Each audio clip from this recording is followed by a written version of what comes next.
Hi guys, once again this is Jay and you are watching Jay Reads.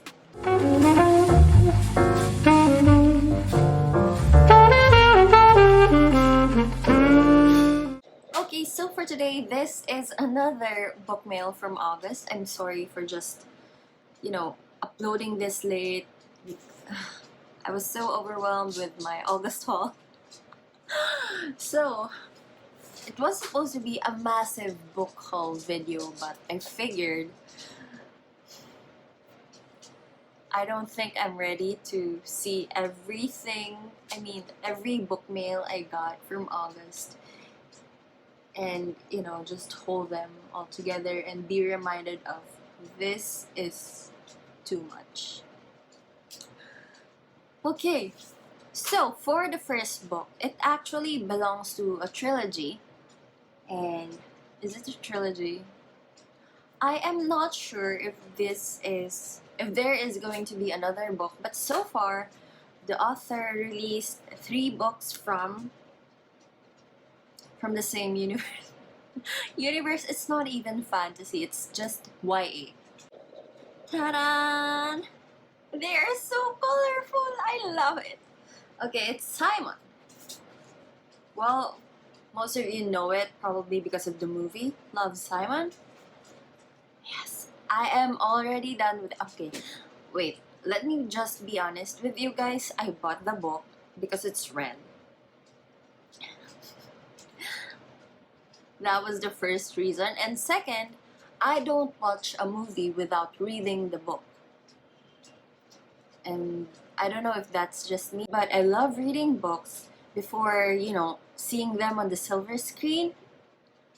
I don't know, I just want to judge the movies if if they stated everything correctly based from the book or if they changed anything or something else. Okay, I'm sorry. But yeah, this is a great book. And I'm sorry, spoilers alert. I am done with this book. The story is amazing. Most probably the reason why it became a bestseller was what was happening to Simon is probably happening to others right now. At schools, they judge you for who you are and stuff like that, especially in high school. And basically, Simon, the story is I'm not even reading. Okay, let me just read. 16-year-old and not so openly gay Simon Spire? But Simon prefers to save his drama for the school musical. But when an actual email falls into the wrong hands, the secret is at risk of being thrust into the spotlight. Now, Simon is actually being blackmailed. If he doesn't play wingman for class clown Martin, his sexual identity will become everyone's business. Whereas the privacy of Blue, the pen name of the boy he's been emailing with, will be jeopardized. With some messy dynamics emerging in his once tight-knit group of friends and his email correspondence with Blue growing more flirtatious every day, Simon's junior year has suddenly gotten all kinds of complicated. Now change of verse, Simon has to find a way to step out of his comfort zone before he's pushed out, without alienating his friends, compromising himself, or fumbling a shot at happiness with the most confusing, adorable guy he's ever met. He's never met, I'm sorry. Okay, so basically the story is about Simon struggling. No, he's not really struggling. He knows himself, but he doesn't want everyone to know about it yet. Is that right? Basically, Simon made the choice not to tell everyone yet, but somehow he got blackmailed by Martin. And then the story unfolds from there. And maybe the reason, and that's why I think this became a bestseller, because most probably it's still happening at schools today, especially in high school, where everyone's, they have their own cliques, they have their own labels. I don't know. High school is a very challenging phase for everyone. It was for me, I don't know for everyone else, but so yeah, While reading this, I finished this in one sitting. There is something about Becky's writing that makes it so fluid, so smooth that while reading, I feel like I could see everything visually. That's why I finished this in a day, you know? And it really felt like I was in high school. Gosh, the drama, guys. The drama, the struggles with the socializations. Like, you have friends that like to party, you have friends that like study really well, and you have friends like, that are just chill. And all kinds of people, you meet them in high school. And everybody's struggling with something. Some are in a relationship, some are... You get my point, right? It was an amazing read, and basically it brought back the memories from high school. It's light enough that you could finish it in a day. So yeah, Love, Simon. If you know the movie, watch it after reading, or if you want to watch the movie before reading it, that's okay. But for me, I read it first before actually watching the movie, so... Anyway, the second, or of course the next two books, I am done with Leah on the Offbeat. And Leah, I feel so much for Leah. She's a teenager and she's angry with everything. She hates a lot of people. She basically hates everyone. But, she's struggling with her own self. She's struggling with a lot of things, and her family is not really, Yeah, she has her own struggles. And, when you're in high school, you basically also have a problem with, some of your friends, or sometimes really at school. So this book is set in their last year of high school. So basically, everyone's emotional, everyone's thinking of college, everyone's sensitive, like, am I going to college or not? Am I going to pursue this, or yeah, things like that. And Leah, she's angsty, she's angry. One thing about Leah is that she really knows what she wants, but she doesn't know how to make a move about the thing that she wants. It's so hard to explain. Okay, anyway. When it comes to drumming, Leah Burke is usually on beat, but real life isn't always so rhythmic. An anomaly in her friend group, she's the only child of a young single mom, and her life is decidedly less privileged. She loves to draw but is too self-conscious to show it. And even though her mom knows she's bisexual, she hasn't mustered the courage to tell her friends, not even her openly gay BFF Simon. So Leah really doesn't know what to do when her rock-solid friend group starts to fracture in unexpected ways. With prom and college on the horizon, tensions are running high. It's hard for Leah to strike the right note while the people she loves are fighting, especially when she realizes she might love one of them more than she ever intended. So Becky Albertalli, I'm sorry for butchering that name, but it's the writer, returns to the world of her acclaimed first novel, Simon, which is the Homo Sapiens agenda, in this warm and humorous story of first love and senior year angst. So that was the correct term, senior year angst. But if you remember, senior year of high school, that was such a mess. I was also a mess when I was a senior. And this also brought a lot of memories back when I was struggling with, where should I study in college? What university should I enter? What university is going to accept me? And what is my college degree that I'm going to pursue for the rest of my life? Or will I stay on that path forever? Will I ever change it or not? Will I still see my friends or not? Will we break up?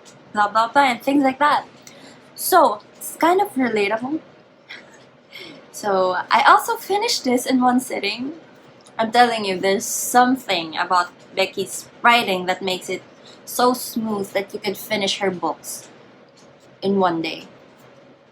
And yeah, so I'm already done with this, and I am going to start this book probably next week or this weekend. I don't know, but yeah, I'm gonna read this. But yeah, it's the last book from the trilogy. I'm so excited. Okay. So this is about, okay. 17-year-old Molly knows all about unrequited love. She's lived through it. Oh my god. 26 times. Huh. She crushes hard. And crushes often, but always in secret. Girl, same. Because no matter how many times her twin sister Cassie tells her to woman up, Molly can stomach the idea of rejection, so she's careful. Fat girls always have to be careful. Then a cute new girl enters Cassie's orbit, and for the first time ever, Molly's cynical twin is a lovesick mess. Meanwhile, Molly's totally not dying of loneliness, except for the part where she is. Luckily, Cassie's new girlfriend comes with a cute hipster boy sidekick. Will is funny and flirtatious, and just might be the perfect crush material. Ooh! Maybe more than crush material. And if Molly can win him over, she'll get her first kiss and she'll get her twin back. There's only one problem. Molly's co-worker Reed. He's an awkward Tolkien superfan with a season pass to the Ren Fair. And there's absolutely no way Molly can fall for him, right? Okay, I'm not sure about the last book, but I will give it a chance. Okay, I forgot to say, most of Becky's fans didn't like the second book because it felt like it was all over the place. It also felt like nothing big is happening, but I think the build-up of the plot was written well, or it was okay for me to build up the ending or the prom scene part. I want to avoid the spoilers, so I'm just gonna shut up now. So yeah, this is Simonverse, as what our fans call it, and it's a trilogy. And this is a second hand. Okay, next one is Lucy and Lynn, or Ling. I'm not sure, but I also bought this because of the cover. Ta-da! It's beautiful! Okay, I am just going to read the blurb because I don't know anything about this book. Lucy is a bit of a pushover, but she's ambitious and smart, and she has just received the opportunity of a lifetime. A scholarship to a prestigious school and a ticket out of her broken-down suburb. Lynn is blunt, strong-willed, and fearless, everything Lucy once loved about herself. She's also Lucy's last solid link to her life before private school, but she is growing tired of being eclipsed by the glamour of Lucy's new life. As Lucy floats farther away from the world she once knew, her connection to Lynn and to the girl she was before threatens to snap. Sharp and honest, Alice Pong's highly acclaimed novel examines what it means to grow into the person you want to be without leaving yourself behind. That's interesting. I have nothing to say about this book other than I love the cover and I bought it because of the cover. I'm so sorry. So far, if I am going to depend on the blurb, I think I'm going to like it. I will update you, or you'll see this on my Bookstagram. And now on to the last book. Well, this one is a self-help book, and it's probably something that I need in my career because I'm not sure if y'all know, but every now and then I have public speaking engagements, and another thing is I am an introvert. Yes, I am. Despite being a performer, despite basically growing up on stage, I am an introvert, and speaking in public is one of my weaknesses. I get shaky and I panic before I speak, and I don't know, there's a difference between, performing to make the people happy and, speaking in public to inform the people. There's such a big difference. I don't know, it scares me to be on stage without music and as much as I love performing, talking in public is really one of my biggest weaknesses. So I bought this book talk like TED. And one thing more is that I love listening and I love watching TED Talks. And I love attending, seminars, workshops about a lot of things.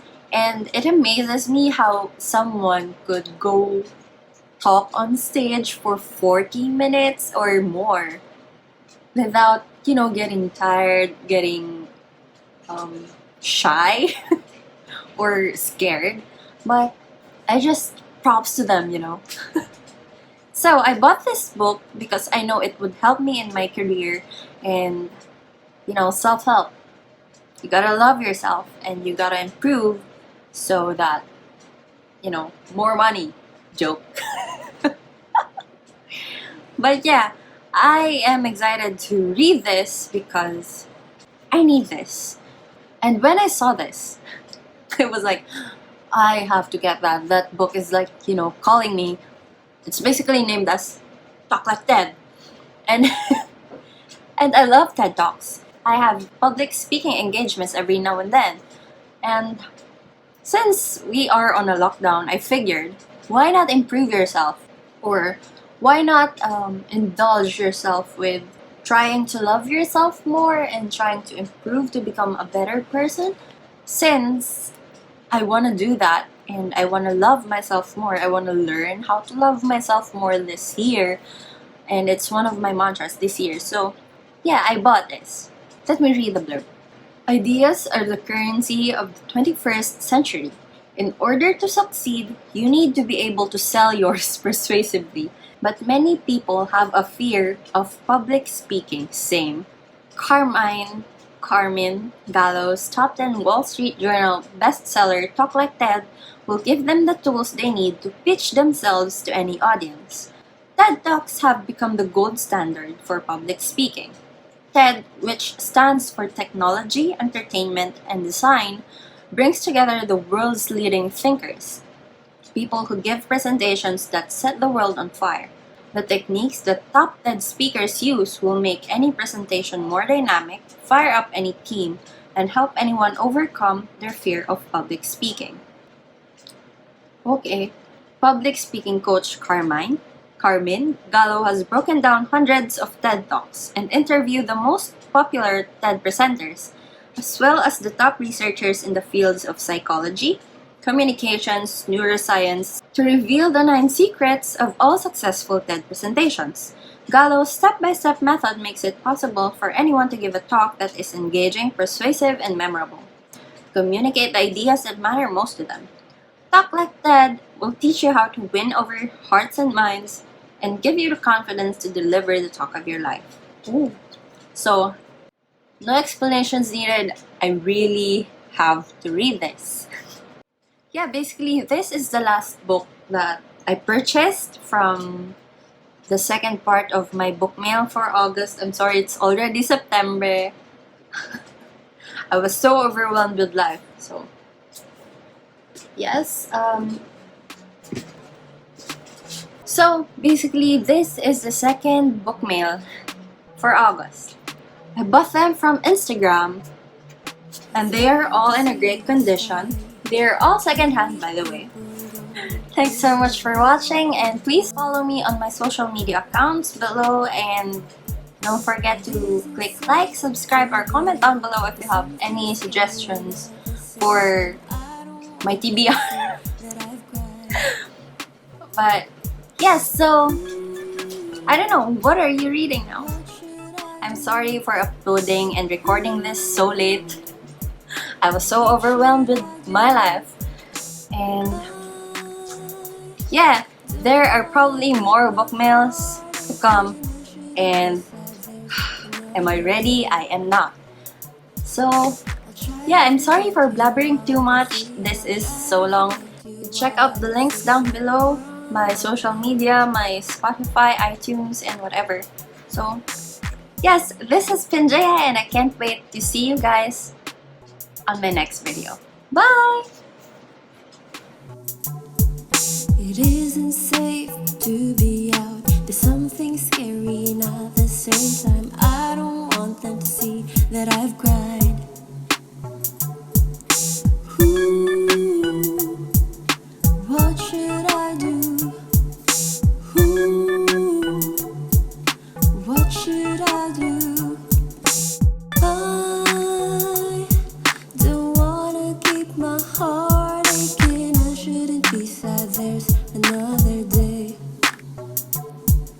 I'll try to forget you while I can see. I'll try to forget you while I can see. We're on lockdown.